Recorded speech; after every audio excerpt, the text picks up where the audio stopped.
بسم اللہ الرحمن الرحیم۔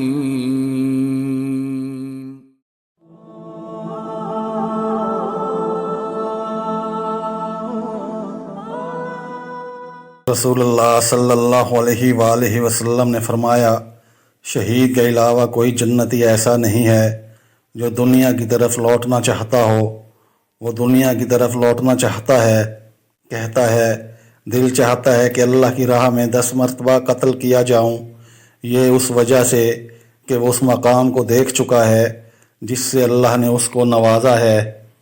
جب عبد الرحمن بن عوف رضی اللہ تعالیٰ عنہ ہجرت کر کے مدینہ آئے تو نبی اکرم صلی اللہ علیہ وآلہ وسلم نے ان کے اور سعد بن ربیع کے درمیان بھائی چارہ قائم کیا۔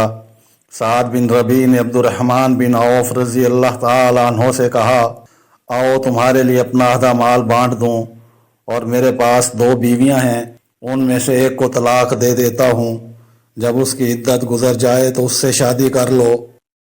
عبد الرحمن بن عوف رضی اللہ تعالیٰ عنہ نے کہا، اللہ تعالیٰ تمہارے مال اور تمہاری اولاد میں برکت دے، مجھے بازار کا راستہ بتاؤ۔ انہوں نے ان کو بازار کا راستہ بتا دیا۔ اس دن وہ بازار سے کچھ پنیر اور گھی لے کر ہی لوٹے۔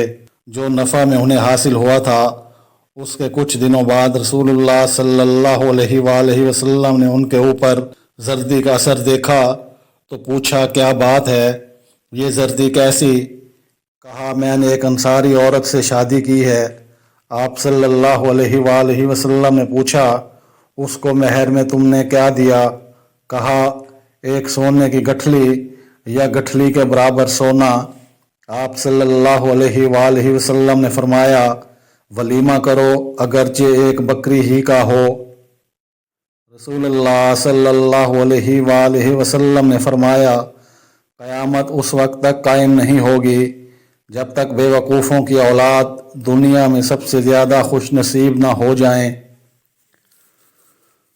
رسول اللہ صلی اللہ علیہ وآلہ وسلم نے فرمایا، جس نے بازار میں داخل ہوتے وقت یہ دعا پڑھی، نہیں کوئی معبود برحق ہے مگر اللہ اکیلا، اس کا کوئی شریک نہیں، اسی کے لیے ملک اور بادشاہت ہے، اسی کے لیے حمد و ثنا ہے، وہی زندہ کرتا اور وہی مارتا ہے، وہ زندہ ہے کبھی مرے گا نہیں، اسی کے ہاتھ میں ساری بھلائیاں ہیں اور وہ ہر چیز پر قدرت رکھتا ہے، تو اللہ تعالیٰ اس کے لیے 10 لاکھ نیکیاں لکھتا ہے اور اس کی 10 لاکھ برائیاں مٹا دیتا ہے اور اس کے 10 لاکھ درجے بلند فرماتا ہے۔